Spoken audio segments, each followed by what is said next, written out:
హైదరాబాద్లోని ఒక ఏటీఎంలో తలెత్తిన సాంకేతిక లోపం కారణంగా నగదు విత్డ్రా చేసిన ఓ వ్యక్తి తాను అడిగిన దానికంటే ఎక్కువ మొత్తం వచ్చింది. సదరు వ్యక్తి తక్షణమే స్పందించి పోలీసులకు సమాచారం అందించడంతో వారు ఘటనా స్థలానికి చేరుకుని ఏటీఎంను తాత్కాలికంగా మూసివేసి దర్యాప్తు చేపట్టారు. ఈ సంఘటన గురువారం బాలాపూర్ పోలీస్ స్టేషన్ పరిధిలోని షాహీన్ నగర్లో చోటు చేసుకుంది. షాహీన్ నగర్లోని హైవే హోటల్ సమీపంలో ఉన్న హిటాచీ ఏటీఎంలో ఓ వినియోగదారుడు నగదు డ్రా చేశాడు. అయితే తాను కోరిన మొత్తం కంటే సుమారు 2,200 అదనంగా రావడంతో అతను విస్తుపోయాడు.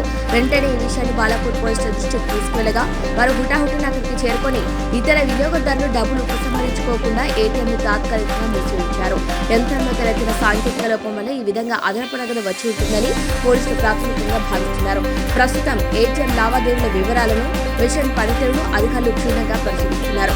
ఇప్పటి వరకు నగదు నష్టపోయినట్లు ఎలాంటి ఫిర్యాదులు అందలేదని, దర్యాప్తు పూర్తయ్యాక వాస్తవాలు వెల్లడవుతాయని పోలీసులు తెలిపారు. కాగా వినియోగదారుడి నిజాయితీని పలువురు ప్రశంసిస్తున్నారు.